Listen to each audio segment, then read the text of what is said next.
आज आपको ना कहीं कहीं आपको इसी जगह अधिशेष घाटा, नाम सुना अधिशेष घाटा? क्या होता है अधिशेष घाटा? जिसमें प्राप्तियां अधिक हो गया है कम, अधिशेष बचत है ना।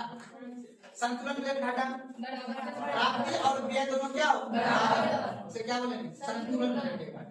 ये अभी वर्तमान में नहीं, वर्तमान में अभी कौन सा है? राजकोषीय घाटा। और कौन सा है? प्रभावी राजस्व घाटा। अब सरकार ये दिखाएगी कि बाबू आपने जो पैसा दिया, इतना रुपए दिया, आपने इतना समय संपत्ति का निर्माण नहीं किया, सिर्फ हमने योजना चला दिया, सब्सिडी दे दिया, वेतन दे दिया, पेंशन भोगी को दे दिया पैसा, उस हुआ प्रभावी राजस्व घाटा, जिससे संपत्ति निर्माण।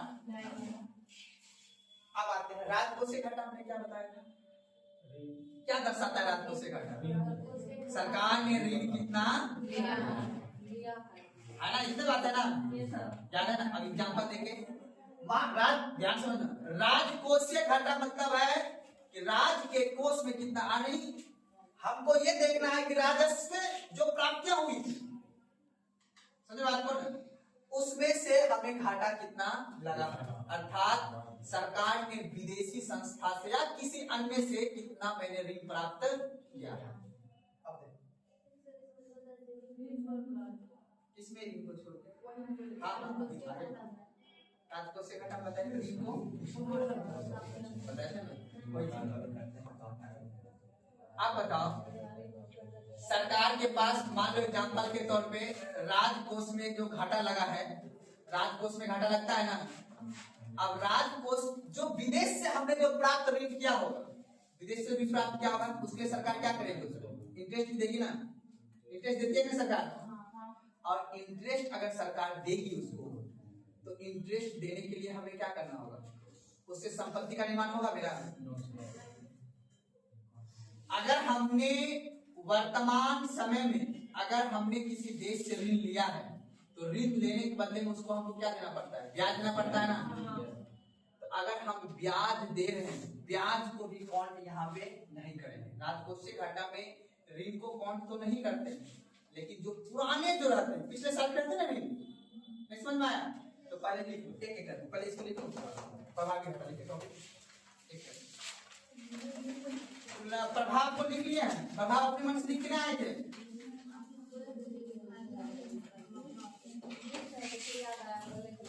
चलिए पहले प्रभाव लिख लीजिए, उसके बाद लिखेगा सकारात्मक प्रभाव। ध्यान से लिखिए सकारात्मक प्रभाव।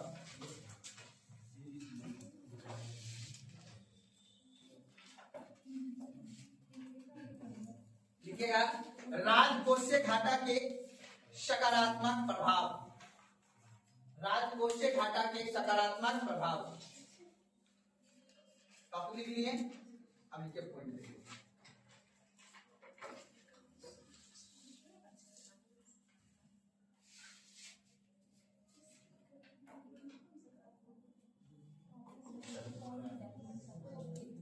लिखेगा लिखेगा किन्स, पता है किन्स किसका नाम है बाबू? अर्थात किन्स। ठीक है, किन्स के अनुसार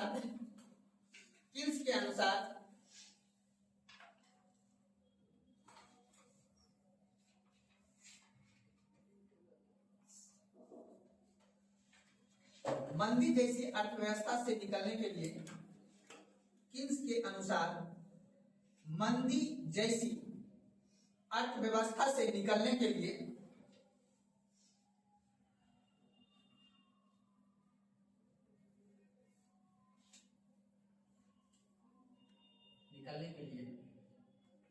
यह आवश्यक है कि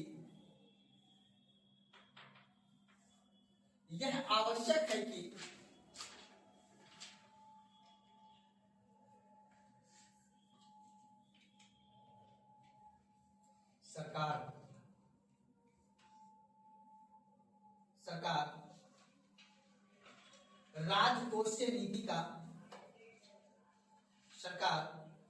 राजकोषीय नीति का सहारा ले।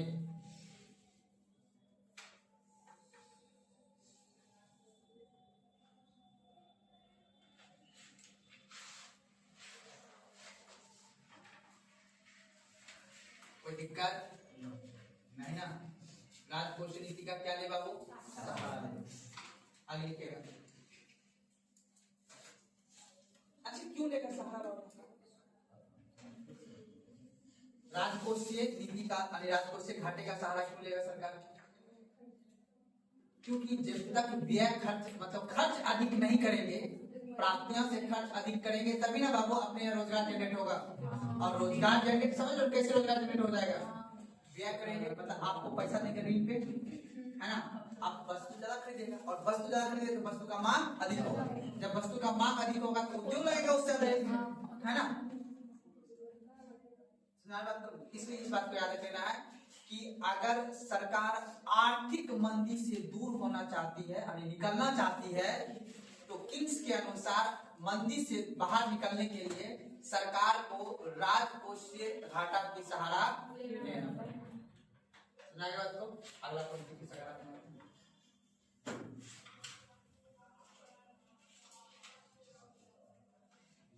राजकोषीय घाटे में वृद्धि से,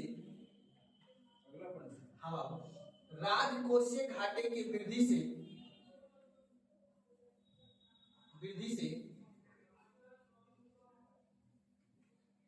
पूंजीगत व्यय में वृद्धि होती है।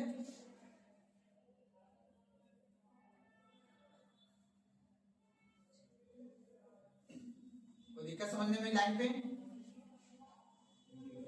राजकोषीय घाटे की वृद्धि होने से क्या लिखे बाबू? पूंजीगत व्यय में वृद्धि होती है, जिसे बुरा नहीं माना जाता है, बुरा नहीं माना जाता है, क्योंकि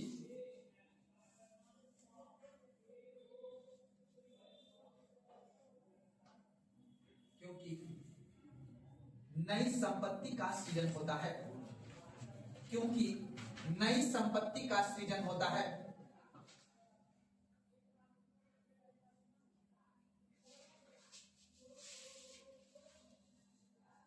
कोई दिक्कत? अब बताओ, पूंजीगत व्यय को बढ़ाएंगे ना, उससे क्या होगा? हमारे देश की संपत्ति बढ़ेगी। इसलिए तो सरकार क्या देना चाहती है आप लोगों को? पूंजी देगा, ऑटोमेटिक आप रोड दुकान खोलिएगा, है ना? दुकान खोलेगा तो सरकार ऑटोमेटिक रोड बनाएगी। तो सरकार ये चाह रही है कि हम लोग पूंजीगत व्यय को बढ़ाएं। तो कैसे बढ़ेगा पूंजीगत व्यय? जब राजस्व घाटा बढ़ेगा, राजकोषीय घाटा बढ़ेगा तो क्या होगा? आपका पूंजीगत व्यय बढ़ेगा, जो देश के लिए क्या है? अच्छा है। समझ बात को ना? लेकिन राजस्व व्यय बढ़ने से परिसंपत्ति का निर्माण होता है? अभी तक तो यही समझ, जब लिखाएंगे तब जाएगा। तो दिक्कत है ना? देखिए क्या लिखा रहता है? संपत्ति का सृजन होता है। जबकि राजस्व व्यय बढ़ने से, जबकि राजस्व व्यय बढ़ने से संपत्ति का सृजन नहीं होता है।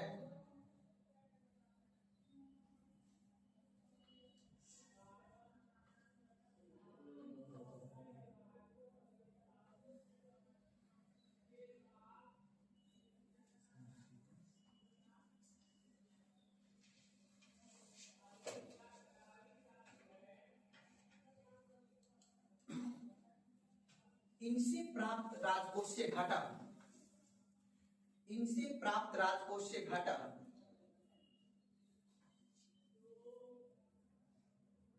को अच्छा संकेत नहीं माना जाता है।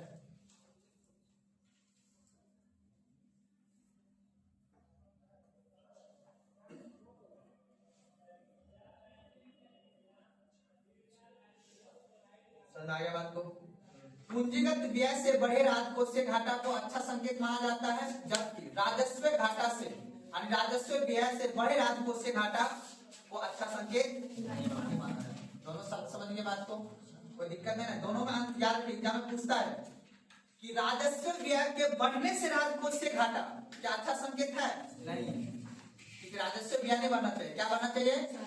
पूंजीगत व्यय बढ़ना चाहिए, क्योंकि पूंजीगत व्यय से मेरे देश में क्या चीज का निर्माण होता है? संपत्ति का निर्माण। मान लो अभी उद्योग कम है, मान लो उद्योग लगाएंगे, उद्योग बढ़ेगा, स्टेशन बढ़ेगा, रेलवे लाइन बढ़ेगा, सड़क बढ़ेगा। तो समझा बात को ना, जितना ज्यादा हम संपत्ति, ये सब सरकार की संपत्ति है ना, रोड बनना सरकार की संपत्ति है, हॉस्पिटल बनना सरकार की संपत्ति है, कॉलेज बनना सरकार की संपत्ति है। सरकार जितनी ज्यादा पूंजीगत व्यय करेगा उतनी ज्यादा संपत्ति बढ़ेगा। लेकिन सरकार राजस्व व्यय करेगा, आपको सैलरी देगा, आपके लिए योजना चलाएगा, आपको वृद्धा पेंशन देगा, उससे कुछ होने वाला नहीं है, उससे मेरा देश की संपत्ति में सृजन नहीं होगा। तो आने वाला भविष्य कैसे चलेगा? इसलिए सरकार चाहती है कि जो युवा है उसको हम ज्यादा से ज्यादा योजना देंगे, पूंजीगत व्यय करके, ताकि पूंजी का सृजन हो सके, ताकि देश अर्थव्यवस्था की राह पे आगे बढ़ सके। बात तो नहीं, इसीलिए आपने देखा होगा मुख्यमंत्री के तहत आप लोग को 10 लाख का लोन दिया जाता है। 10 लाख को आपको उद्यमी योजना है ना, लोन मिलेगा, जिससे आप क्या कर सकते हैं, आपको रोजगार खोल सकते हैं। रोजगार खोलेगा तो उससे क्या होगा, पूंजी का निर्माण होगा। अपने यहाँ ज्यादा से ज्यादा ना फैक्ट्री लगेगा जी, छोटे मोटे खोलिएगा तो छोटे मोटे लगेगा। सरकार बात को इस का क्या बात कर रहे हैं, बात तो कर रहे, तुम आएगा कर रहे आगे बात को। तो पूंजीगत व्यय बढ़ने से क्या होगा, देश की अच्छी संपत्ति का सृजन होगा। जब राजस्व व्यय बढ़ने से देश की संपत्ति का सृजन नहीं होगा, कोई दिक्कत? समझ आगे बात को। अब बता, राजस्व व्यय बढ़ने से अगर राजकोष से घाटा लगेगा तो देश के लिए खराब है, लेकिन पूंजीगत व्यय से अगर राजकोष से घाटा बढ़े तो देश के लिए अच्छा है। दोनों में बस कैलकुलेशन को याद रखना। चलिए अगला पॉइंट लीजिए।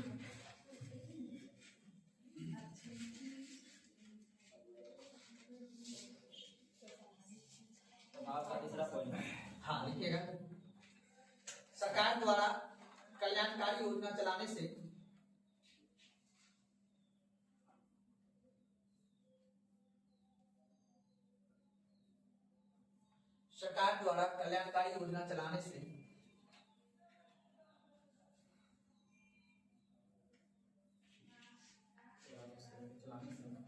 समाज के वंचित वर्ग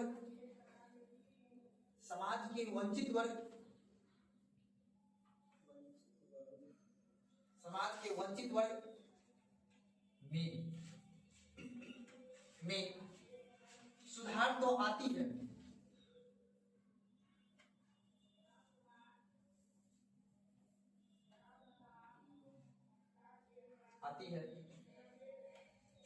इस योजना में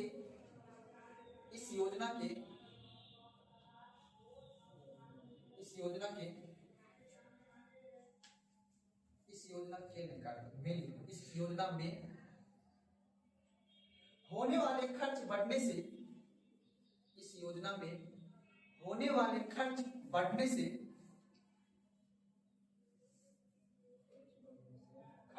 से राजकोषीय घाटा बढ़ती है,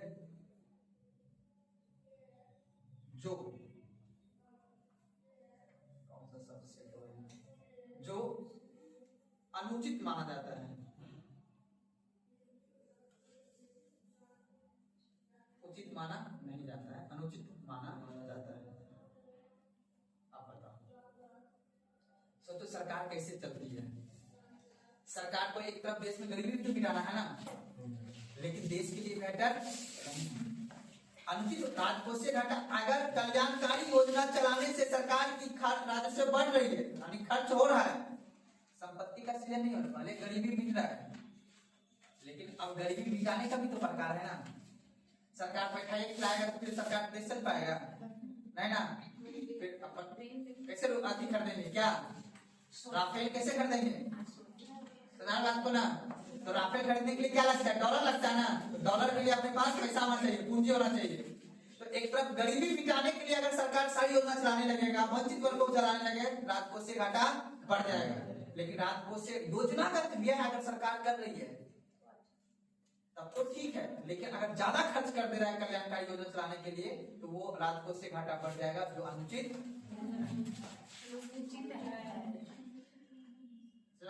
अनुचित है, मतलब उचित नहीं है। बात को ना, इसे यानी कि सरकार कहा तो देता है कि हम गरीबी हटा देंगे, लेकिन अर्थव्यवस्था को भी तो ध्यान में रखना है। समझाएगा बात को।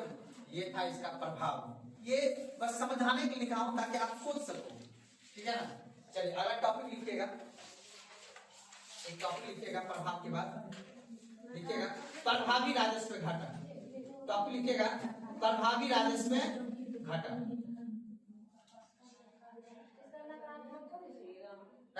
में लिखना उतना क्वेश्चन नहीं। टॉपिक लिखिए अगला, प्रभावी राजस्व घाटा। अब इसी का भाग है प्रभावी राजस्व घाटा।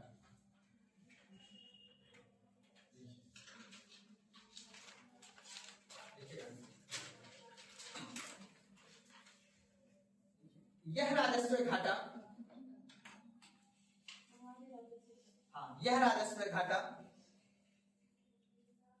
यह राजस्व घाटा तथा संपत्ति सृजन के लिए दिए गए, यह राजस्व घाटा तथा संपत्ति सृजन के लिए, संपत्ति सृजन के लिए दिए गए अनुदान का अंतर है।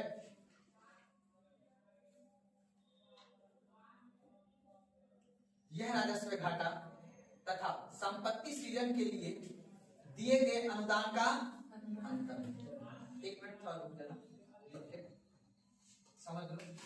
एक हमारे देश में संस्था है CAG, कंप्यूटर क्या बोलते इसको जी, कंप्यूटर ऑडिटर जनरल, यानी लोक महालेखा नियंत्रक परीक्षक हुआ जाता है, ठीक है ना। इसका काम है ऑडिट करना। क्या काम होता है इसका? ऑडिट करना। सबसे बड़ा संवैधानिक पद है आर्टिकल 148 में जी, 148। और समझ लो क्यों बता रहा हूं यहाँ पे। एगो ये आर्टिकल 148, एक आर्टिकल 180। क्या है ये 180 में? 80 में है। वित्त आयोग किसमें है? ये दोनों हमारे देश का एक संवैधानिक संस्था है। इसका काम है, यानी वित्त आयोग का काम है हर राज्य को पैसा कितना मिलेगा, कितना उसको अनुदान राशि चाहिए, वो डिसाइड कौन करता है? वित्त आयोग, संवैधानिक संस्था है।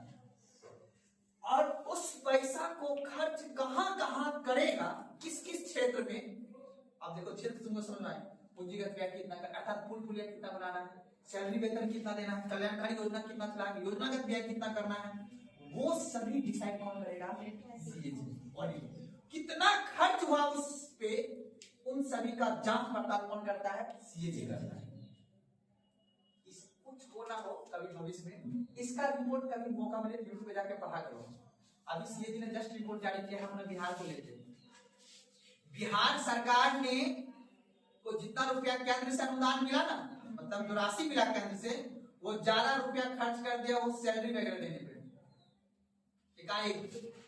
जो कि जो गलत है।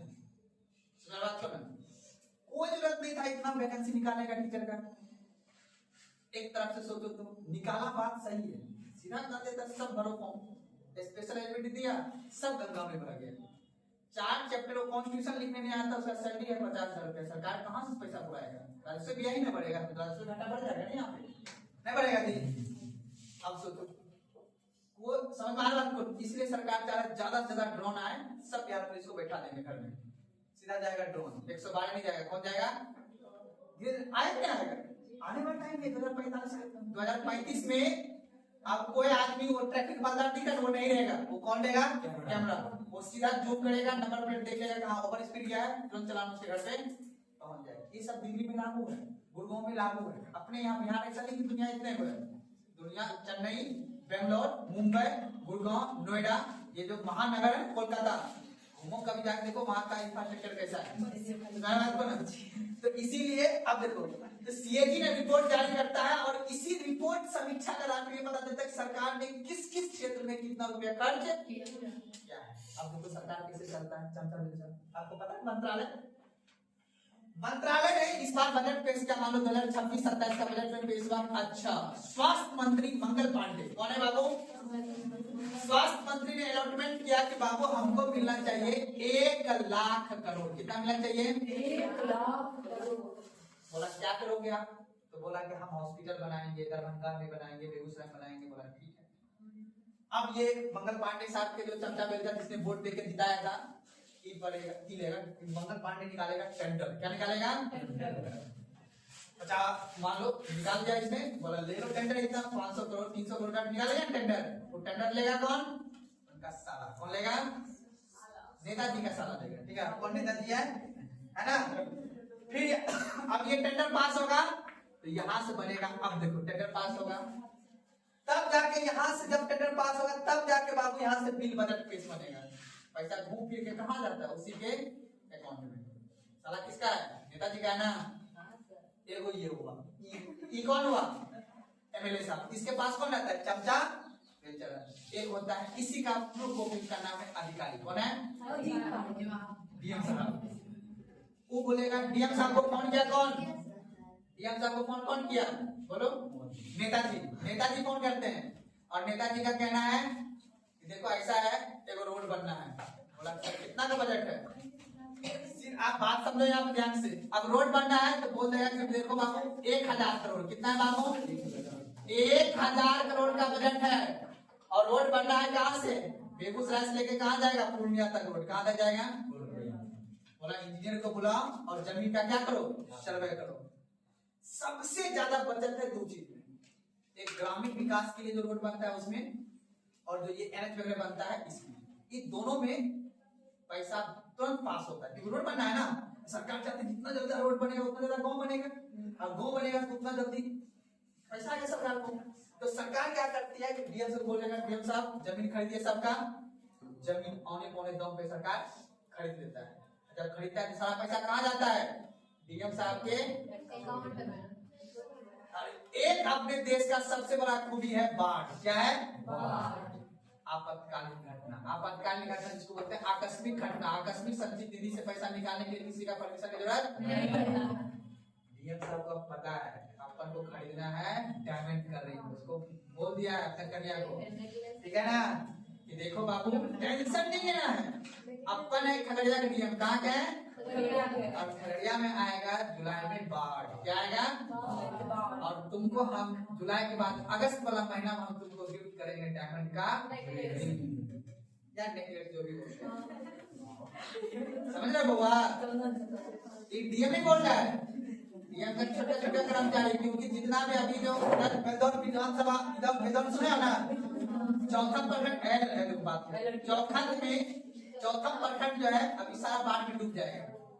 अब जब ये बाढ़ में डूब जाएगा तो यहाँ के ब्लॉक को डेवलपमेंट के लिए पैसा आएगा। कहाँ से? डिजास्टर फंड से। कहाँ से आएगा? तो सारा पैसा किसके थ्रू जाएगा बाबू? अधिकारी के थ्रू।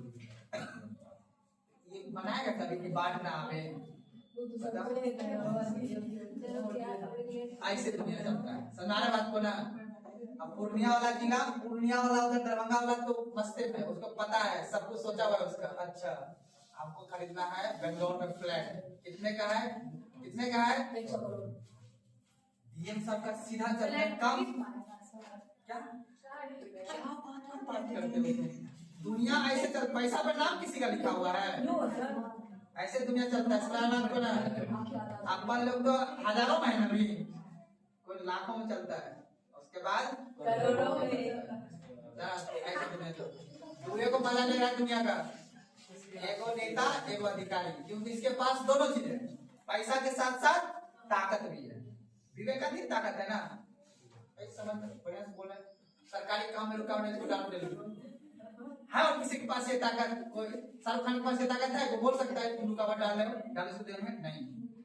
लेकिन संवैधानिक ताकत दो आदमी के पास है, नेता के पास और अधिकारी के पास।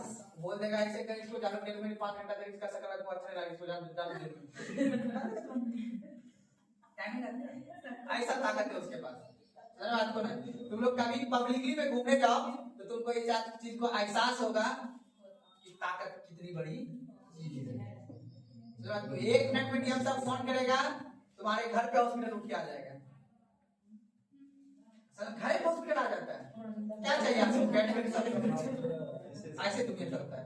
बात को इसीलिए आप लोग इतनी बात इसलिए बता रहा हूँ, यही है राजकोषीय नीति, यही है इकोनॉमिक्स। थोड़ा सा मेहनत करके पढ़ो लिखो बढ़िया से, ताकि सफलता आपके नजदीक आवे, आपके इर्द गिर्द आवे। ठीक है ना बात को? चलिए अब टॉपिक लिख के आप लोग अगला क्या लिखेंगे जी? प्रभावी राजस्व में क्या लिखे बाबू? ये राजस्व घाटा और संपत्ति सृजन के लिए दिए गए अनुदान का अंतर। अर्थात राजस्व घाटा और प्रभावी राजस्व घाटा के बीच बस एक चीज का अंतर है कि अगर कोई अनुदान संपत्ति के सृजन के लिए दिया गया है तो वो प्रभावी राजस्व घाटा नहीं माना जाएगा। समझ आ गया बात को? बस इतना सा दिमाग बैठा लेना। देखिए अगला फिर से देखो, अभी समझाया था ना, राजस्व घाटा का मतलब होता है कि सरकार को कितना राजस्व घाटा लग गया, मतलब प्राप्तियां कम हुआ और लेकिन सरकार ने जो वो व्यय किया ना, राजस्व घाटा का जो व्यय किया, वो व्यय सिर्फ सैलरी वेतन पे नहीं किया था, वो कहीं पे राज्य में स्कूल बनाया, रोड बना दिया, हॉस्पिटल बना दिया, तो डायरेक्ट तो संपत्ति का सृजन हो गया ना। तो संपत्ति का सृजन हुआ तो सरकार को घाटा तो लगा है, वो अच्छा घाटा हुआ ना। लेकिन सरकार बोला नहीं, हमने 4 करोड़ रुपया यानी 400 करोड़ रुपया सिर्फ वेतन वगैरह खर्च किया, 100 ही करोड़ खर्च किया था। इसका मतलब है राजस्व घाटा 500 करोड़ का लगा, लेकिन उसमें से 100 करोड़ अच्छे काम के लिए लगा। एक्चुअल में कितना का घाटा लगा? 400 करोड़। उसको राजस्व घाटा नहीं, उसको क्या बोलेंगे? प्रभावी राजस्व, इफेक्टिव राजस्व घाटा, कितने का इफेक्ट हुआ बात को ना, इसको बोलते हैं प्रभावी राजस्व घाटा। जिस घाटे से, जिस राजस्व घाटे से हमने कोई संपत्ति का निर्माण नहीं किया, वो कौन सा घाटा? प्रभावी राजस्व घाटा। आसान भाषा में इतना सा याद है, समझ में? लिखिएगा, लिखिएगा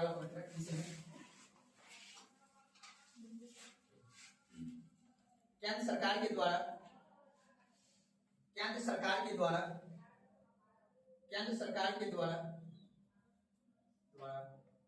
राज्य को दिए जाने वाले अनुदान, केंद्र सरकार के द्वारा राज्य को दिए जाने वाले अनुदान जो जो जो राजस्व व्यय को दर्शाती है, राजस्व व्यय को दर्शाती है, किंतु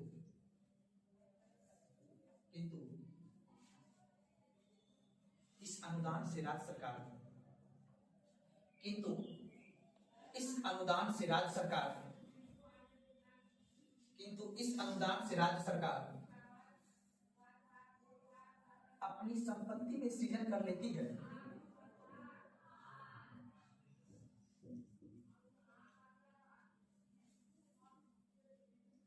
अपनी संपत्ति में सृजन कर लेती है, तो इस व्यय को, तो इस व्यय को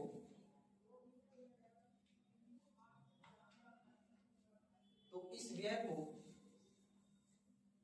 राजस्व व्यय में शामिल नहीं किया जाता है, तो इस व्यय को राजस्व व्यय में शामिल नहीं किया जाता है, क्योंकि क्योंकि क्योंकि भविष्य में यह संपत्ति, क्योंकि भविष्य में यह संपत्ति राज्य को कमाई देगा, राज्य को कमाई देगा, अर्थात इसे पूंजीगत व्यय कहते हैं।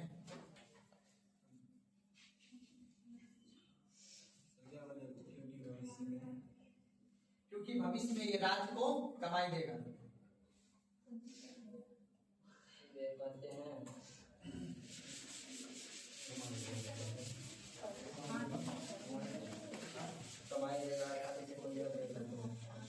समझ आ गया बात को? वैश्विक व्यय, वैश्विक खर्च जो भविष्य में कमाई देगा उसे अब राजस्व व्यय नहीं बोलेंगे। सुना आपको ना? और राजस्व घाटा कैसे लगता है? जब व्यय अधिक हो और प्राप्तियां कम हो। इसलिए मैंने राजस्व व्यय शब्द लिखा है, राजस्व घाटा शब्द लिखा है। राजस्व व्यय यानी जिस किसी रुपए से, यानी जिस किसी व्यय से संपत्ति का सृजन किया जाए वो राजस्व व्यय नहीं माना जाएगा, उसको क्या माना जाएगा? पूंजीगत व्यय माना जाएगा। जिस किसी व्यय से सिर्फ सैलरी दिया जाए, सिर्फ वेतन दिया जाए, ठीक है ना, जिससे योजना चला जाए उसे बोलेंगे अब प्रभावी राजस्व व्यय। सुना बात को ना? लेकिन अब हम क्या बात करेंगे? घाटे। क्या बात करेंगे? घाटे। तो घाटे का मतलब होता है कि जब सरकार घाटा में चला गया तो अब घाटा में कैसे गया, इसका समीक्षा नहीं होना चाहिए। तो घाटा में हमने अभी तक समझाया था कि राजस्व में जो घाटा होगा, राजस्व में जो घाटा लगा, तो अब देखना ध्यान से, राजस्व में घाटा कैसे लगा बोलो जी। व्यय क्या हो गया? अब व्यय कहाँ हुआ ये जानना है। कौन सा व्यय हुआ बताओ? राजस्व व्यय हुआ या कौन सा व्यय हुआ? पूंजीगत व्यय से क्या होता है? संपत्ति का बेसिक आपके यहाँ बढ़ेगा ना। अच्छा एक बात बताइए आप लोग, मान लेते हैं कोई एक लड़की है, ठीक है, उस लड़की का नाम क्या है बाबू? अब ये कंचन मान लेते हैं किसी से एक और एक्स लड़की से ये क्या लिया? ऋण लिया। क्या लिया बाबू? अब ध्यान समझना, अब इस व्यक्ति से ये ऋण लिया। अब बताओ इसके लिए वो क्या ऋण हुआ? अब मान लो ये खर्च कहाँ की है? 10,000 नहीं, अभी तो हम सिर्फ बात कर रहे हैं। 10,000 रुपए इस लड़की ने इससे ऋण लिया। क्या बता, इसके लिए ये संपत्ति हुआ या फिर तरलता हुआ? इस लड़की संपत्ति हो जाएगा, जो ब्याज आएगा इधर से। अब ये लड़की तो इसको वापस करेगा, ब्याज प्लस 10,000। तो अब इसके लिए 10,000 तो तरलता तो था ही, और ये क्या हो गया? इसी को बोलते हैं तरलता और संपत्ति में अंतर हो गया। इसके पास जो संपत्ति हुआ, अब इससे अगर ये कमाया होगा तब संपत्ति जनरेट, यानी तरलता से हम किस चीज का जनरेट करते हैं? बेसिक का, संपत्ति का जनरेट करते हैं। सुना बात को ना, इस दिमाग में कॉन्सेप्ट बनाए रखना। अब यहाँ पर तो सरकार ने ध्यान सोचेगा, राजस्व घाटा लगता है कैसे? जब प्राप्तियां कम और व्यय अधिक। अब व्यय कहाँ कर रहे हो? राजस्व व्यय कर रहे हो पूंजीगत? तो पता चल रहा है पूंजीगत के, पूंजीगत अगर व्यय आपने क्या, भले घंटा क्यों नहीं लगा, लेकिन आपने संपत्ति का निर्माण कर लिया, तो अच्छी बात है कि नहीं? आपने किसी से ऋण लिए हो, घाटे में हो, कोई बात नहीं, पक्का नहीं बना है, खपड़े का घर है, लेकिन जमीन है 5 बीघा, बना के खरीद के, कम होता है जी? उसको कौन सा व्यय बोलेंगे? घाटे लगा है, लेकिन कौन सा व्यय? पूंजीगत व्यय। समझा बात को ना? अगर लेकिन दिखावटी में मैंने खर्च कर दिया, पूरा कौन बहुत खिलाएंगे, कोई टेंशन नहीं करेंगे, तो क्या तो फिर वो क्या हो जाएगा? राजस्व। संपत्ति को निर्माण हुआ, तो एक्चुअल में तब कौन सा घाटा लग गया? प्रभावी राजस्व घाटा। कौन सा लग गया? प्रभावी राजस्व घाटा। समझाए बात को ना, याद रख लेना बात। देखिए उसके नीचे में सारा बात दिखा दिया है डिटेल से। अब इसमें कमाई लेगा। अब लिख लीजिएगा, एक फॉर्मूला लिख लीजिए, थोड़ा सा प्रभावी राजस्व घाटा देख लीजिए, बराबर दीजिएगा। प्रभावी राजस्व घाटा बराबर राजस्व घाटा में माइनस करेंगे क्या चीज का? अनुदान द्वारा दिए गए राशि से। लिखिएगा, संपत्ति सृजन करने के लिए दिया गया अनुदान। लिखिएगा, संपत्ति सृजन करने के लिए, संपत्ति सृजन करने के लिए दिया गया अनुदान।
और इफेक्ट कितना को डाला, इफेक्ट कितना हुआ 400। प्रभावी राजस्व घाटा, इफेक्टिव राजस्व घाटा। अब नोट लगा के बस एक चीज लिख लेना है, प्रभावी राजस्व घाटा से संपत्ति का सृजन होता है कि नहीं होता है? नहीं, कौन बोला होता है जी? नहीं होगा ना। हमने क्या बोला था, ये बोला है पैसा से सैलरी वगैरह दिया, योजना वगैरह चलाया है। देखिए नोट लगा के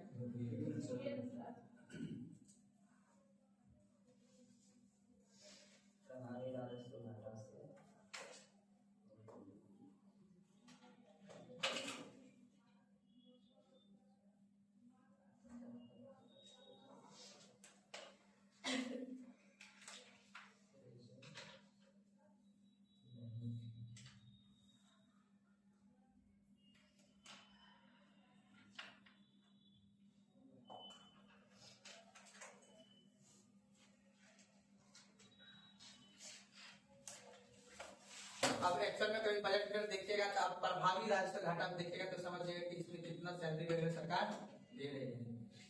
कोई लगभग 2.5 लाख के आसपास या 3 लाख के आसपास में स्टाफ तो है सब मिला के, टीचर, हेल्थ, एग्रीकल्चर, जितना भी डीएमएसपी पे जितना भी बिहार में वो 3 लाख आदमी के पास है बस। उसमें से ज्यादा तो कांस्टेबल वगैरह है, टीचर वगैरह है।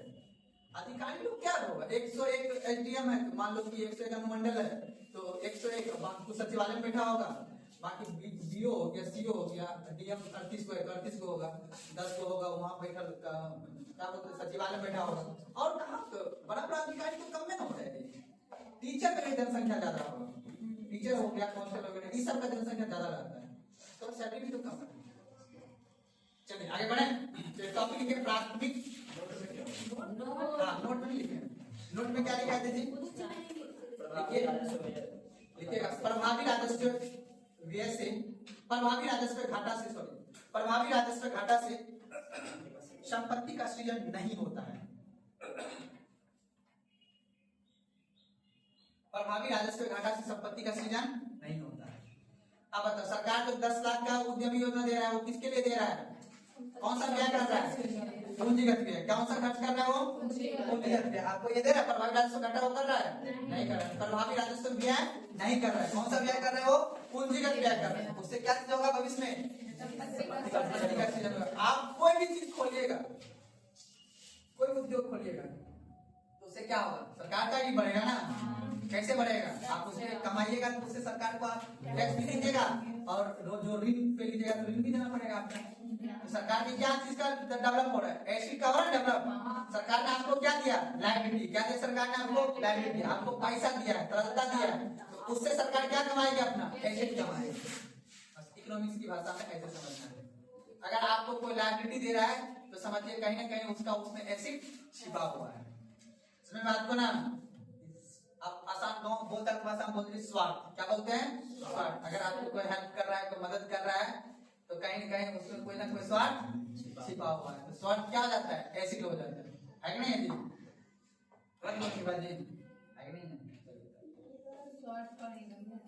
आगे लिखिए, अगला लिखिए प्राथमिक घाटा। टॉपिक लिखिए प्राथमिक राजकोषीय घाटा। टॉपिक लिखिएगा प्राथमिक राजकोषीय घाटा। प्राथमिक राजकोषीय घाटा।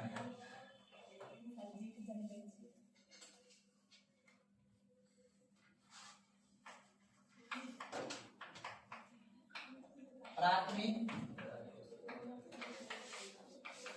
राजकोषीय घाटा। अब बताओ राजकोषीय घाटा क्या होता है बाबू? सिंपल से बता दो।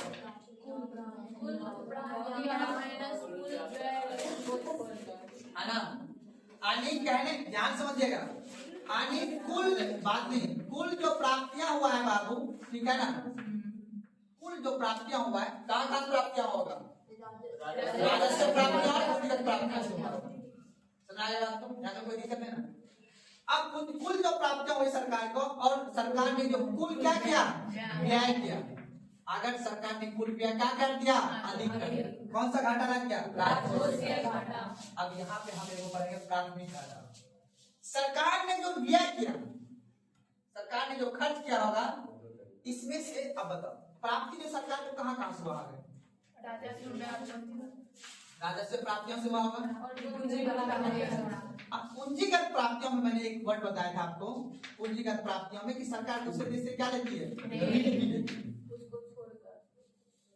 है ना, उसको हम क्या कर देंगे? छोड़ देंगे। सुना बात को ना, तो एक्चुअल में क्या पता चल जाएगा? सुना बात को ना। लेकिन प्राथमिक घाटा में हम जब काउंट करेंगे तो हमें ये देखना है कि सरकार ने जो ऋण लिया था कहाँ पे? कुल प्राप्तियों में। कुल प्राप्तियों में जो सरकार ने ऋण लिया था और जो कुल व्यय अधिक कर दिया था, उस व्यय करने में सरकार जो ऋण के बदले क्या दे, ब्याज दो दे रहा है, उसको कौन नहीं करेंगे। क्योंकि सरकार ने, एग्जाम्पल दे रहा हूं, सरकार मान लेते हैं इस बार का 2026-27 का जो बजट होगा, वो बजट में सरकार ये दिखाएगी कि हमने पिछले वर्ष कितना ऋण लिया था। तो पिछले वर्ष जो सरकार ने जो ऋण लिया था, पूंजीगत प्राप्तियां जो की थी, तो उसके बदले में अगले बार जो अब सरकार ने इस बार के बजट में सरकार की व्यय तो बढ़ जाएगी ना, नहीं बढ़ेगी व्यय कैसे बढ़ेगी? सरकार उस पर ऋण देगा ना जी। जब सरकार उसको ऋण देगी, उसी ऋण को हम माइनस कर देंगे, तो एक्चुअल में पता चलेगा कि प्राथमिक राजकोष से घाटा मेरा कितना है। नहीं समझ में आया? एग्जाम्पल देखो, आराम से समझना। पहले राजकोष से घाटा समझ गए ना, उसमें ऋण को नहीं जोड़ना है, समझा आगे बात को। लेकिन इसमें हमने प्राथमिक राजकोष से घाटा लिखा दिया, लेकिन टॉपिक पूरा होता है प्राथमिक घाटा, यानी पहला घाटा क्या लगा है, सुना बात को ना, इसको पहला घाटा बोलना, प्राथमिक घाटा बोलना, सुना बात को। तो अब प्राथमिक घाटा में मतलब ये हमें देखना है कि सरकार ने जो खर्च किया है अधिक, उसमें से तो संपत्ति का सृजन तो हुआ ही होगा। अगर खर्च किया है सरकार को, कुछ ना कुछ तो सरकार अच्छा ही किया होगा। लेकिन वो खर्च अगर सरकार ने सिर्फ ब्याज चुकाया होगा, कुछ रुपए को जो ब्याज चुकाया होगा, उस रुपए को माइनस कर देंगे, तब एक्चुअली पता चलेगा हमको प्राथमिक घाटा कितना हुआ है। राजकोष से घाटा छोड़ो, प्राथमिक घाटा हमको कितना लगा, क्या कर देंगे? ऋण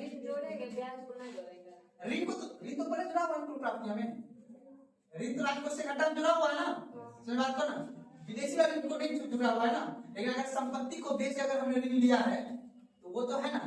लेकिन अगर हम विदेश वाले को ऋण दे रहे हैं, किसी को भी ऋण दे रहे हैं, विदेश में या इंडिया में किसी को ऋण दे रहे हैं, तो उसको हमें काउंट नहीं करना है। समझा बात को? एक दो लाइन लिख लीजिए, उसके बाद फिर से समझाते हैं आपको। लिखिएगा प्राथमिक घाटे में,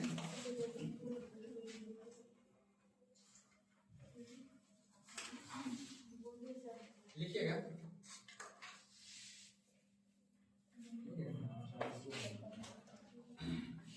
प्राथमिक घाटा। टॉपिक राजकोष से लिखा दिए, राजकोष से होता नहीं, प्राथमिक घाटा होता है, लेकिन है राजकोष से घाटा नहीं, लेकिन टॉपिक बोलते हैं प्राथमिक घाटा। पहला घाटा क्या लगा हमको, लिख लीजिएगा। हाँ लिखिएगा प्राथमिक घाटा, प्राइमरी डेफिसिट लिखिएगा। यह राजकोषीय घाटा एवं, यह राजकोषीय घाटा एवं, यह राजकोषीय घाटा एवं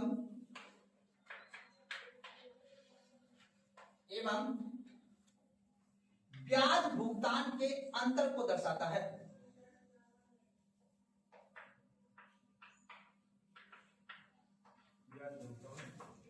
राजकोषीय घाटा एवं ब्याज भुगतान के अंतर को दर्शाता है।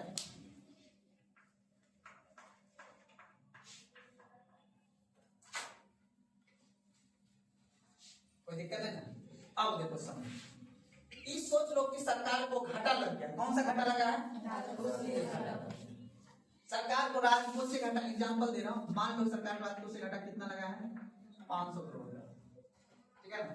अब 500 करोड़ का सरकार को घाटा लगा है बाबू, राजकोष से घाटा लगा, कहां कहां प्राप्ति हुआ ये छोड़ दो, सरकार को घाटा कितने को लगा है? अब इस 500 करोड़ में सरकार क्या किया, घाटा जो लगा, इसमें से 100 करोड़ रुपया, कितना करोड़ रुपया? 100 करोड़ रुपया जो है सरकार सिर्फ ब्याज का भुगतान कर रही है, सिर्फ ब्याज का भुगतान कर रही है। ब्याज पे रुपया लिया जो था ना, उसमें से वो भुगतान करने में खर्च कर दिया है 100 करोड़ रुपया। अब बचा कितना? 400 करोड़। ये 400 करोड़ क्या हुआ, कौन सा घाटा हुआ? जैसे प्रभावी राजस्व घाटा पड़े ना, ठीक उसी प्रकार प्राथमिक राजस्व घाटा, प्राथमिक घाटा। अब समझ में आया? क्योंकि ये रुपया कहाँ लगा हुआ है, ब्याज चुकाने में दिया मैंने, इससे कोई संपत्ति का सृजन हुआ? सर हम अगर विदेश से ऋण लिए तो उसको कुल प्राप्ति में जोड़ लेंगे क्या? हाँ,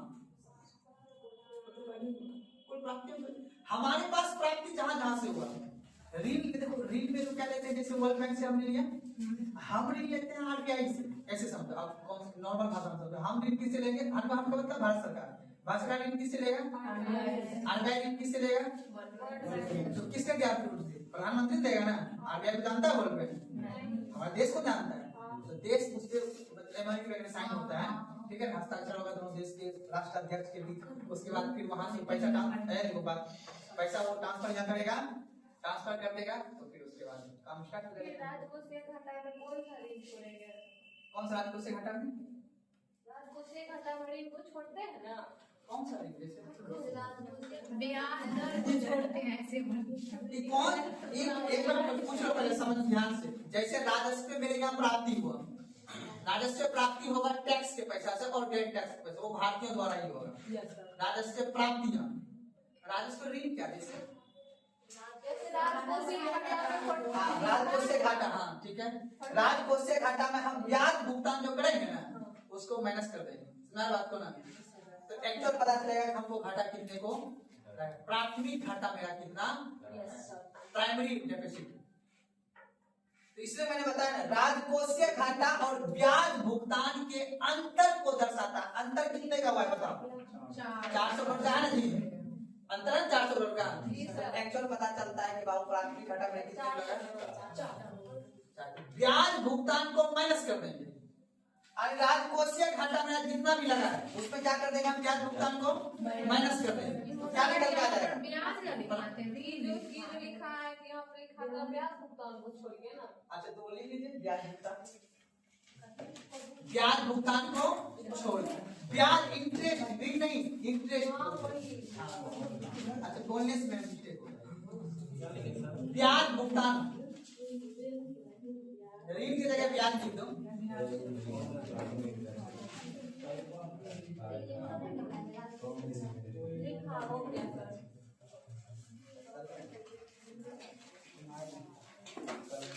अब बताओ, यहाँ ध्यान समझना, अब बताओ, सरकार राजकोषीय घाटा लिया, राजकोषीय घाटा लगाया सरकार को, कितने का लगाया? 20 रुपया। सरकार क्या करेगा?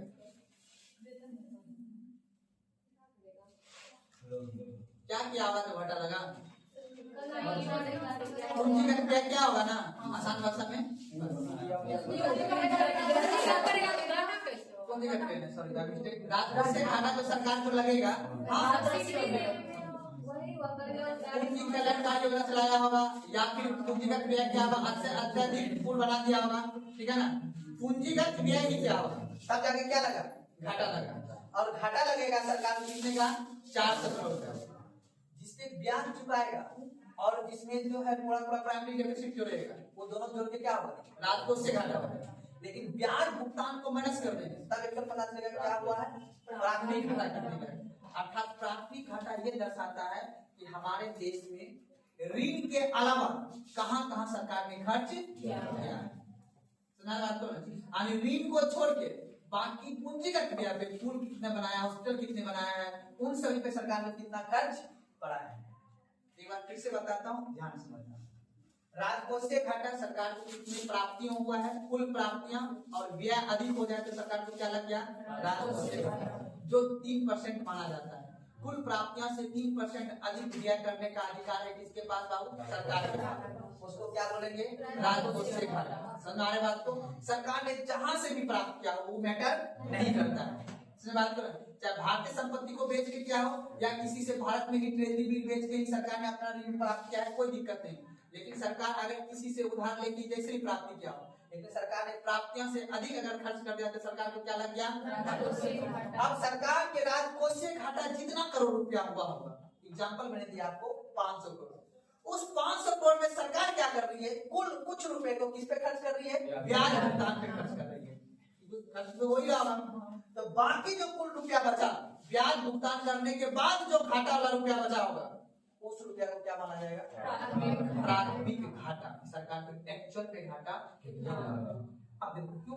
क्योंकि इस रुपये को खर्च करने से सरकार की कोई संपत्ति नहीं बढ़ रही है, ब्याज भुगतान सरकार कर रही है। सुना बात को?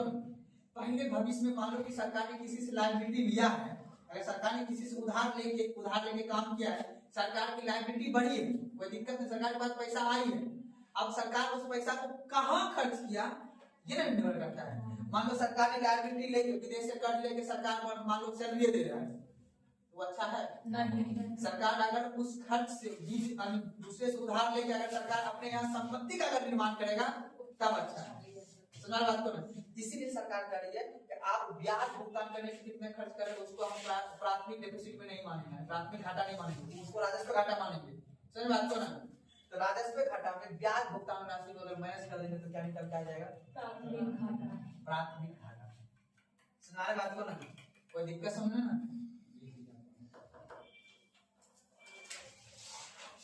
लिखिएगा, देखिए प्राथमिक घाटा यह दर्शाता है, प्राथमिक घाटा यह दर्शाता है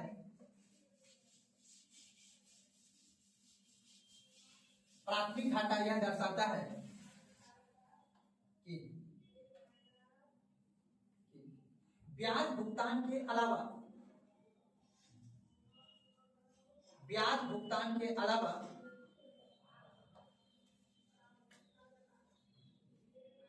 अन्य कार्य करने के लिए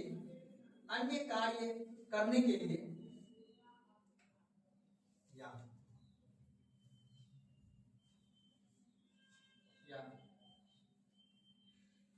अन्य कार्य पूरा करने के लिए या अन्य कार्य पूरा करने के लिए, दोनों शब्द में अंतर है बाबू।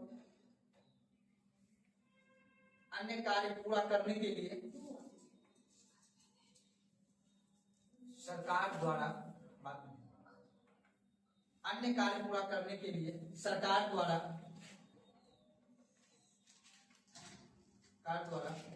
कितने ऋण लिया गया है, सरकार द्वारा कितने ऋण लिया गया है।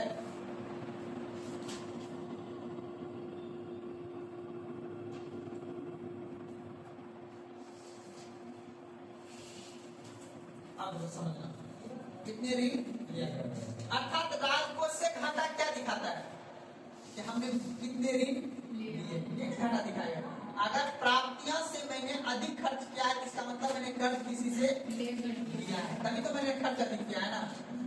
तो राजकोष से घाटा दिखाता है कि हमने खर्च ऋण कितना लिया है, और उस ऋण में अगर हम ब्याज भुगतान में कुछ रुपए खर्च कर रहे हैं तो उसको हम राजकोष से घाटा नहीं बोलेंगे।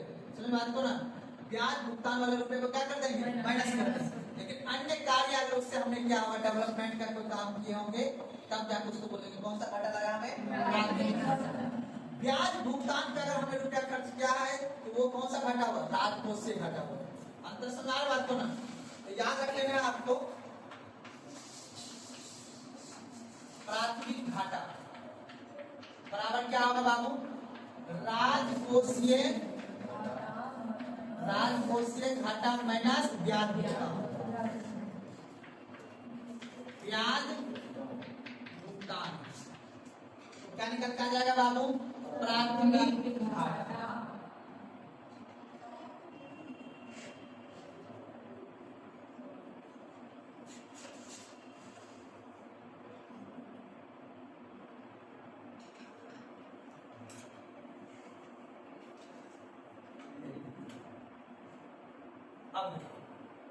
अब मुझे बता, राजकोष से घाटा क्या दिखाता है, क्या दर्शाता है राजकोष से घाटा? सरकार कितने कर्ज में है, समझा तो ना? राजकोष से घाटा ये दिखाता है सरकार कितने कर्ज में है। अब बताओ ब्याज भुगतान क्या दिखाता है कि सरकार ने पिछले वर्ष कितना ऋण लिया था, उसके आधार पर ना सरकार क्या देगी? इस साल तो ब्याज देगी। समझा तो ना? तो सरकार ने याद रखना राजकोषीय घाटा, एग्जाम्पल से बता रहा हूँ, 2026-27 का राजकोषीय घाटा है 500 करोड़। कितना है बाबू? 500 करोड़ क्या है मेरा घाटा है, राजकोषीय घाटा है। लेकिन सरकार इस साल 2026-27 में, ठीक है ना, सरकार इसमें से 100 करोड़ रुपया किस पे खर्च करेगी? ब्याज भुगतान। कौन से ब्याज भुगतान पे? जब सरकार 2025-26 में जो उधार लिया था,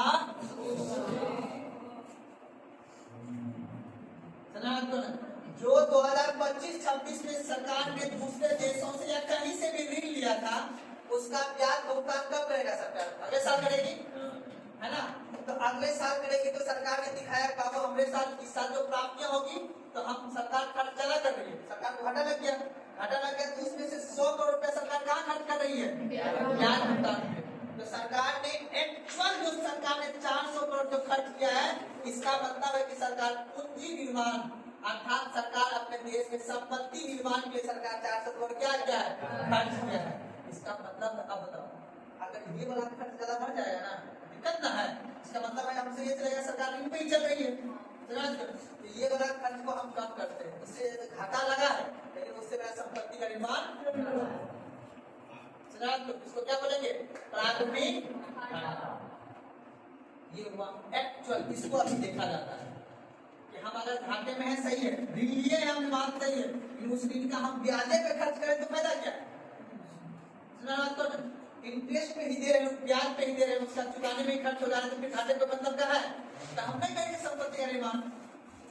इसीलिए सरकार ये देखना चाहिए कि कौन घाटा को, प्राथमिक घाटा मेरा कितना लगा है, क्योंकि जितना को घाटा लगा है उसको मैंने क्या क्या संपत्ति का निर्माण हमने किया है या नहीं किया, हमने रेलवे लाइन कितना बनाया, हमने मेट्रो का हस्तांतरण कितना बनाया, हमने उद्योग कितना लगाया, वो निर्भर करता है किससे? प्राथमिक घाटा। दिक्कत समझने में, एक होता है शून्य प्राथमिक घाटा, एक क्या होता है? शून्य प्राथमिक घाटा।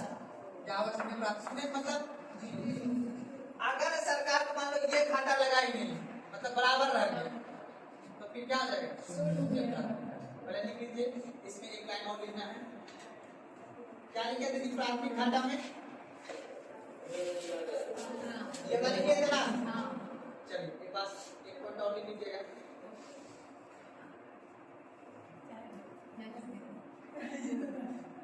लिखेगा, लास्ट में लिखेगा नोट लगा के, जब सरकार के राजकोषीय घाटा में से, जब सरकार के राजकोषीय घाटा में से,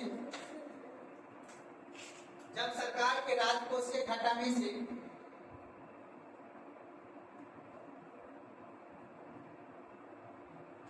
जब सरकार के राजकोषीय घाटा में से पुराने कर्ज का ब्याज, पुराने कर्ज का ब्याज को, पुराने कर्ज के ब्याज को क्या कर देंगे? हटा देंगे। पुराने कर्ज के ब्याज को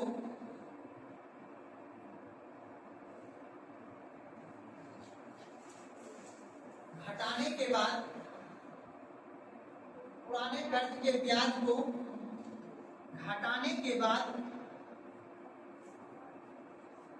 घटाने के बाद शेष प्राप्त राशि को, घटाने के बाद शेष प्राप्त राशि को, शेष प्राप्त राशि को प्राथमिक घाटा कहेंगे।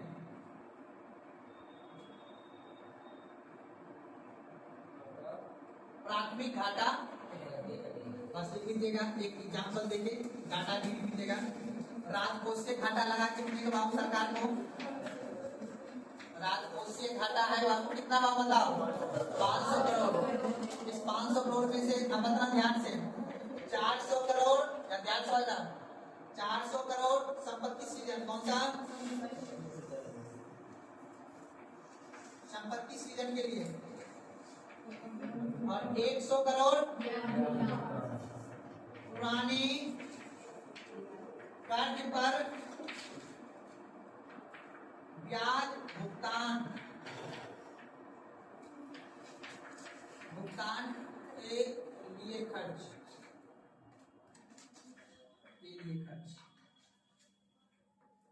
तो शेष प्राप्त कितना हो गया बाबू? ये क्या होगा? प्राथमिक राजस्व। एग्जाम्पल समझ आगे बात को ना, इसको लिख लीजिए।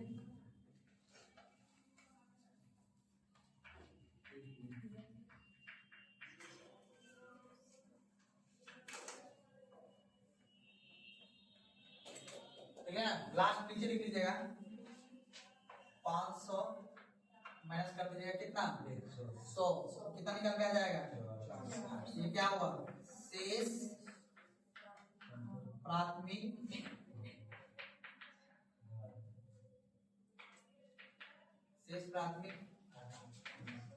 ये नीचे लिख देना आप लोग। ये क्या पूछा गया सवाल है? अब बनाओ एक सवाल आईएएस के एग्जाम में पूछा गया सवाल है 2025 हम नहीं पूछे बाबू, यूपीएससी बोर्ड पूछ रहा है।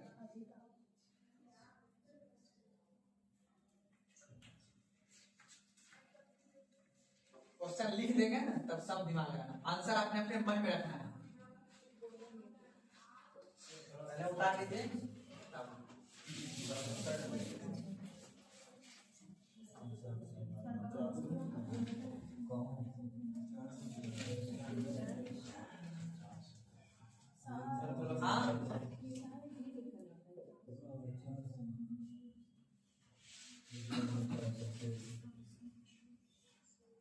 और याद रखना प्राथमिक घाटा को राजस्व घाटा भी बोला जाता है कहीं कहीं, और टाइपिंग करने वाले लिखेगा राजस्व घाटा, ठीक है ना।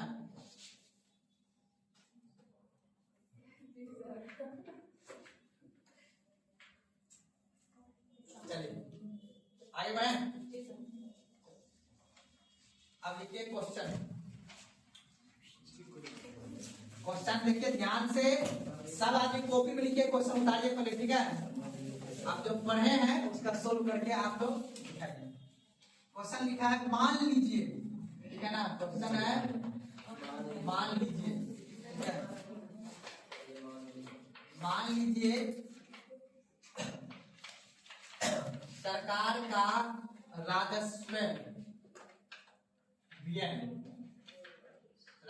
व्यय है 80,000 करोड़, 80,000 करोड़ है, और राजस्व प्राप्तियां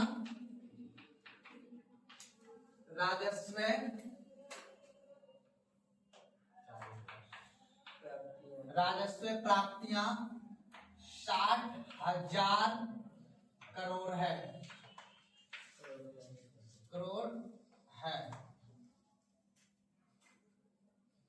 ठीक है। सरकारी बजट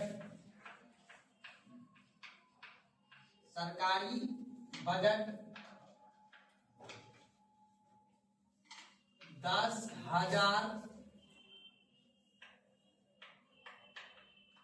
करोड़ के उधार ग्रहण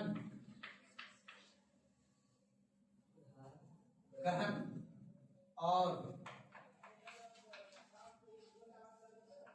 6,000 करोड़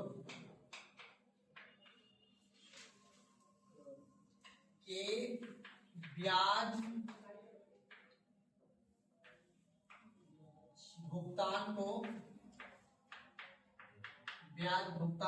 को भी प्रदर्शित करती है, प्रदर्शित करता है।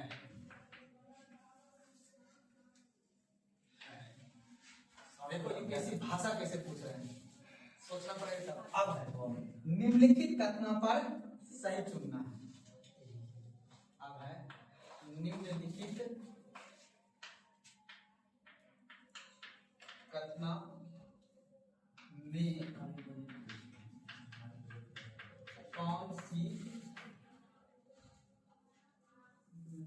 कौन से सही है। अब पहला है कथन बाबू राजस्व घाटा 20,000 करोड़, राजस्व घाटा 20,000 करोड़। दूसरा स्टेटमेंट है राजकोषीय घाटा, राजकोषीय घाटा 10,000 करोड़। और तीसरा स्टेटमेंट है प्राथमिक घाटा,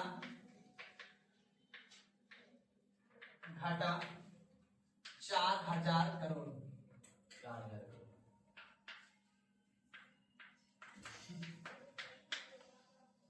आंसर ए में है 1, 2,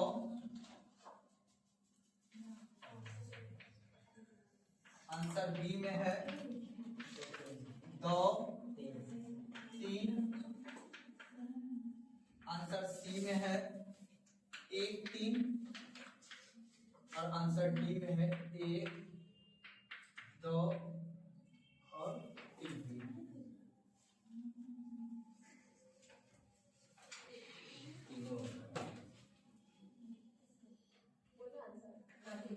नहीं बोलना नहीं है, सोच के जिसको पहले देख करके पूछेंगे क्योंकि ये क्वेश्चन है थोड़ा सा समझ में आएगा।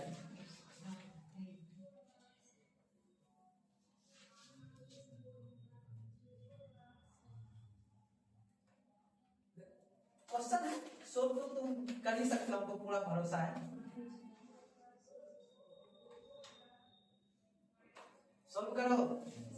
देखो ऐसे भाषा पूछता, देखो वो क्लियर करके बता दी क्या लिख रहा है। मान लीजिए, मानने के लिए बोल रहे हैं सरकार का राजस्व व्यय कितना है 80 करोड़ और राजस्व प्राप्ति कितना हुआ है, मतलब खर्च आया कितना, खर्च कितना क्या है 20,000 आया कितना है प्राप्ति हुआ है। अब सरकारी बजट जो सरकार का बजट है उसमें 10,000 करोड़ के उधार भी लिया है, उधार ग्रहण उसके और 6,000 करोड़ के ब्याज भुगतान को भी प्रदर्शित करना। 6,000 रुपया किसको प्रदर्शित कर रहा है। अब इसमें से कौन सा कथन सही है। अच्छा ये बताओ, ये वाला कथन तो सब समझ गए, जो सही हो गया ना, ये तो सब जान लो। अब ध्यान, खर्च कितना क्या है बाबू, एक्सपेंडिचर कितना है, खर्च कितना क्या है 80,000, भाषा वही लिखो। व्यय कितना क्या है बाबू 80,000 करोड़ रुपया है ना। और प्राप्ति कितना है बाबू, इससे ये पता चल रहा है कि राजस्व घाटा कितना लगा है बाबू 20,000 को। इसका मतलब ये स्टेटमेंट सही है, कोई दिक्कत है ना। आप देख लो किस किस में एक है, इसमें ना है, इसको हटा दो। अब बचा ऑप्शन ए। अब देखना क्या है राजकोषीय घाटा। राजकोषीय घाटा में क्या होता है फिर आप देखो दिमाग लगाओ। अब मतलब कुल प्राप्तियां कितना है बाबू 60,000, अब व्यय कितना हुआ है गलत हो गया ना। लेकिन आप ये भी तो देखो बजटीय घाटा 10,000, तो राजकोषीय घाटा कितना है 10,000। क्या लिखा है सरकारी बजट ये 10,000 करोड़ उधार ग्रहण किया है। क्या ग्रहण किया है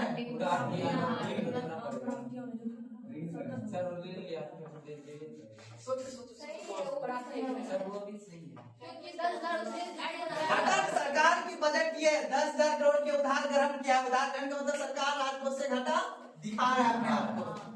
उधार ग्रहण नहीं बोला कि विदेश से लिए है, तो बोला है हम किसी से ऋण लिए हैं। उधार ग्रहण का मतलब सरकार घाटे में है। शब्द को समझ लो, कितने का घाटा है बाबू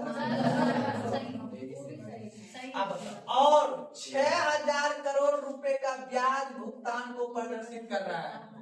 आप बताओ ब्याज भुगतान स्टेटमेंट को जोड़ घटा नहीं करना है, बस इसको पढ़ के समझना है कि क्या क्या है। अब बताओ पहले की समझ गए प्राप्तियां, इसमें कोई दिक्कत है। अब देखो वर्ड सरकारी बजट घाटा 10,000 करोड़ से क्या है उधार मतलब घाटा में। अगर साफ डाल दिए तक राजकोष से घाटा है तुरंत बता देते ना, बस दिमाग लगाना यहीं पे। सरकारी बजट 10,000 करोड़ से क्या है उधार ग्रहण किया है, समझा बात को ना। और उसके बाद 6,000 करोड़ रुपया ब्याज भुगतान को प्रदर्शित। अब बताइए यहाँ प्राथमिक घाटा कितने लगा है कैसे स्टेटमेंट किसका सही होगा? सही है क्योंकि ब्याज भुगतान को छोड़ के जो बचता है उसको प्राथमिक समझ में आ गया बात को? 6,000 करोड़ रुपए ब्याज भुगतान में चला गया ना, घाटा कितना लगा है? तो इसका मतलब 6,000 करोड़ चलिए गया तो बचा कितना? प्राथमिक घाटा, एक्चुअल घाटा कितना हुआ? घाटा सरकार आपको कितने का लगाया? इसमें से 6,000 करोड़ सरकार कहाँ खर्च कर रहा है? ब्याज दे दिया है। और आपका भी जज बोला कि ब्याज भुगतान को प्राथमिक घाटा में शामिल नहीं करते। 10,000 से 6 चलेगा तो बचा कितना? आंसर कौन सा होगा?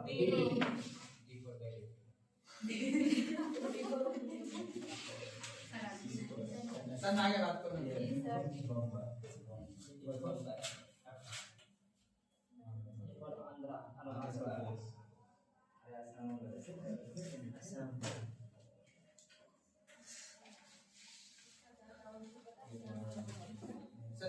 देखो बस वर्ड को समझना है। अगर ये वर्ड को आप समझ लेते हैं ना, उधार ग्रहण, उधार ग्रहण का मतलब क्या हुआ?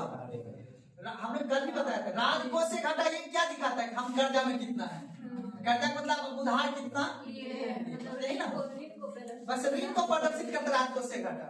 ये समझ लो, राजकोष से आपका राजस्व घाटा ये दिखा रहा है कि बाबू आप घाटे में हो। घाटे का मतलब है कि आप कर्जे में हो। बस इतना समझ, कर्ज में हम कितना है? 10,000 बोल रहा है। अब बस उसमें से बोल रहा है कि 6,000 करोड़ आपका ब्याज भुगतान में चला गया। तो बताओ प्राथमिक घाटा कितना बचेगा? क्या ये स्टेटमेंट सही है? सही है। तो इसका मतलब क्या जाएगा? बस इतने को दिमाग लगाना है। बड़का टीचर बोल रहा था क्वेश्चन टफ है, क्वेश्चन टफ है, क्वेश्चन टफ है, बस समझने का फेर है। अच्छा ये बता, इसको ये क्वेश्चन करंट अफेयर का है कि स्टैटिक्स है?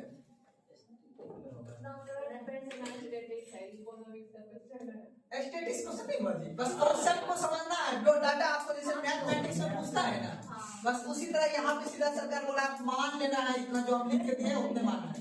बस क्वेश्चन सब कर देना। ये क्वेश्चन देख लो कि 2025 का जो पिछले साल एग्जाम हुआ था, एग्जाम में पूछा गया क्वेश्चन 2025 के प्री में, इस बार एग्जाम पीछे वाला हुआ था। लेकिन हाँ बस फर्क इतने में होता है, बनाने वाला बच्चा जो होगा ना उसके लिए तो आसान होगा, लेकिन जो थोड़ा सा जिसके साथ आता है देखो कभी भी याद रहता है, सब समझ पढ़ना होता है, कंफ्यूजन हो जाता है एग्जाम शब्द के साथ। देखो हमने ये शब्द को मैंने इसलिए लिखा है कि देखो शब्द क्लियर करके ही कर रहा है, बस आपको समझना पड़ता है। समझ रहे बात करना। चलिए एक क्वेश्चन और आप लोगों को बनाना है, अभी कठिन दीजिएगा। कठिन है, कठिन है, अगर नहीं पढ़े तो कठिन सवाल है। अब क्या जो भी लेटेस्ट सरकार खाने का नहीं पूछ रहे हैं, इससे आप लोग आसानी क्वेश्चन देखो, आसान अब इसलिए है कि कल जैसे आप लोग पढ़े हैं ना, बनाना है आज से 6 महीने के बाद तक पता चलता है कि एक्चुअली क्या है। चलिए प्राथमिक घाटा अभी भी देख, लास्ट टॉपिक शून्य प्राथमिक घाटा, ये भी जब पूछता है इसको दर्शाता है शून्य प्राथमिक घाटा। शून्य प्राथमिक घाटा टॉपिक लिखिएगा, शून्य प्राथमिक घाटा।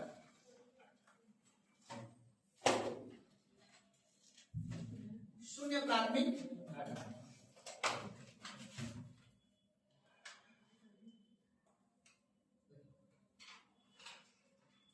अगर प्राथमिक घाटा शून्य हो तो, अगर प्राथमिक घाटा वही ऊपर वाला शब्द, अगर प्राथमिक घाटा शून्य हो तो इसका अर्थ है कि अगर प्राथमिक घाटा शून्य हो तो,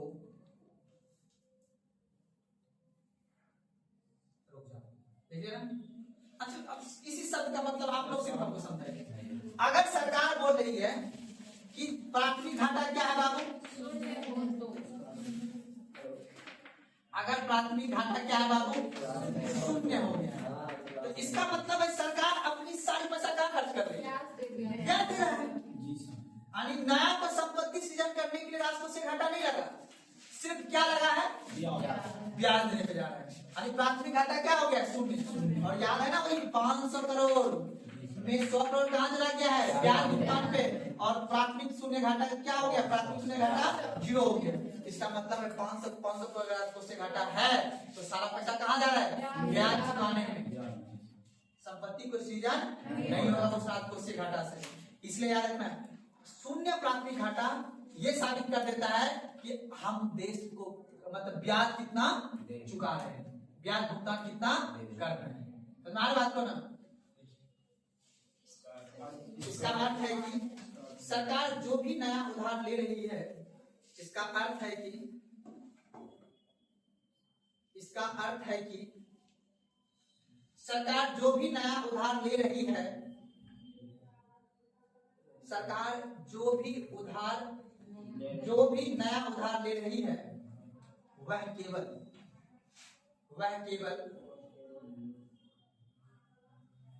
इसका अर्थ यह है कि सरकार जो भी नया उधार ले रही है वह केवल पुराना ब्याज चुकाने के लिए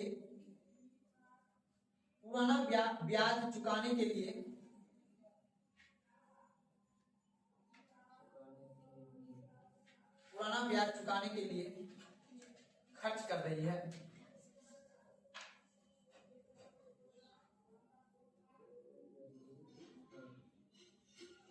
चुकाने के लिए खर्च कर रही है। कोई दिक्कत है? अर्थात वह अपने वर्तमान खर्च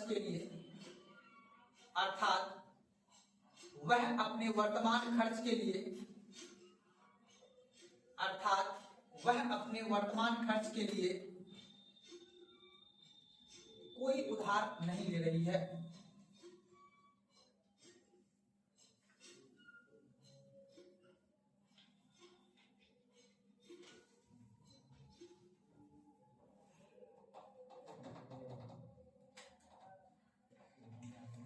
आसान भाषा में ये समझिए बात को कि सरकार अगर शून्य प्राथमिक घाटा को दिखा रही है तो इसका मतलब क्या हुआ कि हमारा सारा पैसा किस पे खर्च हो रही है? ब्याज भुगतान करने पे।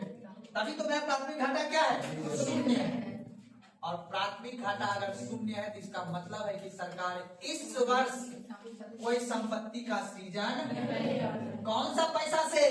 उधार ग्रहण अर्थात राजकोषीय वाला घाटे का पैसा से। घाटा में दिखा रही है सरकार अपने आप को, लेकिन वो शून्य अगर प्राथमिक घाटा दिख रहा है तो इसका मतलब है कि सरकार सारा पैसा कहाँ खर्च कर रही है? ब्याज पर। कोई दिक्कत क्या था समझने में? नहीं ना? अब जो है लगभग आपका टॉपिक समाप्त हो गया है। अब जो है आपका एक टॉपिक बचा है, लिखिएगा टॉपिक राजकोषीय उत्तरदायित्व एवं बजट प्रबंधन अधिनियम। बड़ा हार्ड टॉपिक है। राजकोषीय उत्तरदायित्व, टॉपिक लिखिएगा राजकोषीय उत्तरदायित्व, राजकोषीय उत्तरदायित्व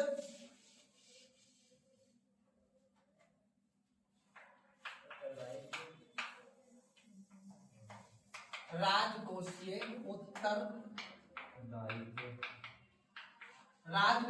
उत्तरदायित्व बजट प्रबंधन अधिनियम 2003।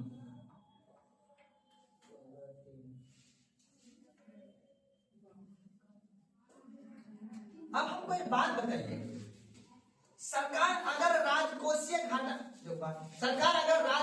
घाटा को दिखा रही है तो आप ही ने बोला था कि सरकार इसका जो है देश पे थोड़ा प्रभाव पड़ता है। कब तक हम ऋण लेके देश को चलाता रहे? क्यों नहीं हमें एक बार ऋण लेके या हम अपने देश के अंदर संपत्ति का सृजन करके और वही से हम राजस्व क्या व्यय या प्राप्तियां, राजस्व प्राप्ति को ज्यादा से ज्यादा बढ़ा सकते। तो ये काम तो चल रहा था, तो हमारा घाटा लग रहा था काफी ज्यादा। तो सरकार ने एक कानून बनाया, उसका नाम है राजकोषीय उत्तरदायित्व बजट को प्रबंधन करने का अधिनियम 2003 में आया कानून। इसका मुख्य रूप से काम है सरकार के राजकोषीय घाटा को जितना कम से कम कर सके। और इन्होंने ये बोला, इस कानून पे साफ साफ लिख दिया कि सरकार अपने बजट का बात को ना अर्थात अपने जीडीपी ग्रोथ का 3% से अधिक राजकोषीय घाटा दिखा, अर्थात जितना मेरे पास प्राप्ति हो रहा है ना, चाहे पूंजीगत प्राप्ति हो चाहे राजस्व प्राप्ति हो, दोनों प्राप्ति में उससे 3% ज्यादा ही मान लेते एग्जाम्पल के तौर पे कि हमारा कुल प्राप्तियां हुआ है इस वर्ष 1000 करोड़ रुपए, तो हम कितना खर्च कर सकते हैं बताओ? 13,000 करोड़ रुपए ही हम खर्च कर सकते हैं, इससे ज्यादा व्यय अगर हमें व्यय, तभी तो हमें घाटा कितना का लगा? 3,000 करोड़ का क्या लगा राजस्व। अब यहीं से निकालेंगे एक प्राइमरी घाटा, निकालेंगे ना? बोलो। अब प्रभावी राजस्व घाटा निकाल लोगे ना? प्रभावी राजस्व घाटा याद है?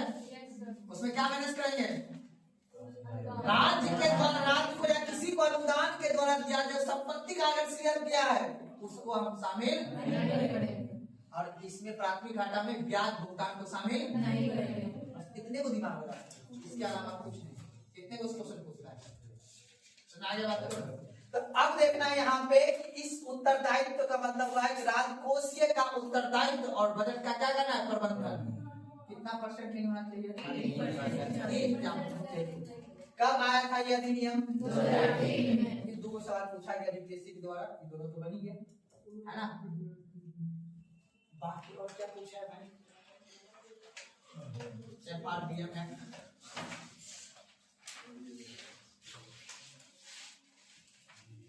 देखो FRBM एक्ट, देखो यहाँ नहीं आप लिखा हुआ फिजिकल रिस्पांसिबिलिटी एंड बजट प्रबंधन। इसमें देखो ज्यादा क्वेश्चन नहीं है, 10 से 12 ठीक है, लेकिन इतना पूछा है क्वेश्चन का एक बार पूछा है यूपीएससी 2018 के क्वेश्चन करना चाहिए। अब लिख लिखिएगा तो लिखिएगा इस अधिनियम का लाने का उद्देश्य, लिखिएगा इस अधिनियम लाने का वो सब पूछता क्या कर सकते हैं, मजबूरी लिखिएगा इसके नीचे। हाँ इसके नीचे फटाफट लिखिए, टाइम हो रहा है। लिखिएगा इस एक्ट का लाने का उद्देश्य, सीधा शॉर्ट में लिखिएगा इस एक्ट का लाने का उद्देश्य राजकोषीय नीति को पारदर्शी बनाना। इस एक्ट को लाने का उद्देश्य राजकोषीय नीति को पारदर्शी बनाना एवं एवं एवं राजकोषीय घाटा पर नियंत्रण पाना। एवं इस एक्ट को लाने का उद्देश्य राजकोषीय नीति को पारदर्शी बनाना एवं नियंत्रण पाना, राजकोषीय घाटा पर नियंत्रण पाना। बोल लीजिए नहीं, बस लिखिएगा। अगला पॉइंट, इस एक्ट के तहत बात नहीं, इस एक्ट इस एक्ट का लाने का उद्देश्य लिख देना राजकोषीय नीति को पारदर्शी बनाना। पारदर्शी बन गया एवं राजकोषीय घाटा पर नियंत्रण पाना। देखिए देखिएगा बस अगला, इस अधिनियम के अंतर्गत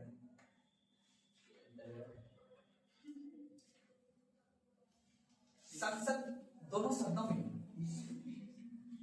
इस अधिनियम के अंतर्गत संसद दोनों सदनों में वार्षिक वित्त विवरण प्रस्तुत करेगी। वार्षिक वित्त विवरण बोले तो वार्षिक वित्त विवरण प्रस्तुत करेगी। लिखिएगा सर ये सब लिखवाइए तो धीरे धीरे जल्दी हो रहा है। इस एक्ट के तहत देखिए ना, केंद्र सरकार या संसद के दोनों सदनों में, संसद के दोनों सदनों में, संसद के दोनों सदनों में वार्षिक वित्त विवरण प्रस्तुत की जाएगी। देखिए यहाँ तक तो दिक्कत है ना, चलेगा पर लिखिएगा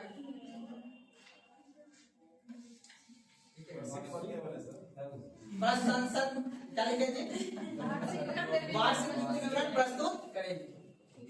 सब लिखे हुए हैं पहले से, लिखेगा ध्यान कॉन्सेंट्रेट कीजिए।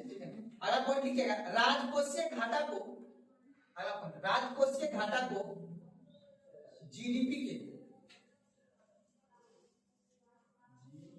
राजकोषीय घाटा को जीडीपी के 3% तक कम करने का प्रावधान, राजकोषीय घाटा को जीडीपी के 3% तक कम करने का प्रावधान। अगला क्वेश्चन लिखेगा इस अधिनियम के तहत क्या क्या किया गया, 3% लिख लेना। अगला क्वेश्चन राजकोषीय घाटा, अगला कौन लिखेगा राजस्व घाटा। अगला लिखेगा राजस्व घाटा को शून्य करने का लक्ष्य।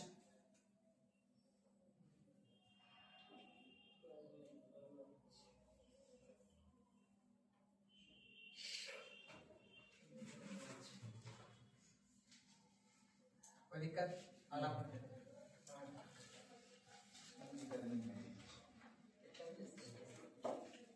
2024 तक केंद्र सरकार के द्वारा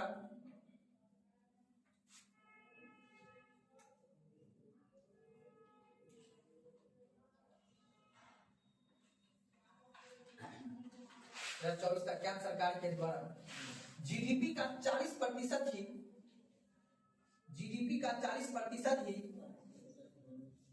ऋण प्राप्त कर सकता है।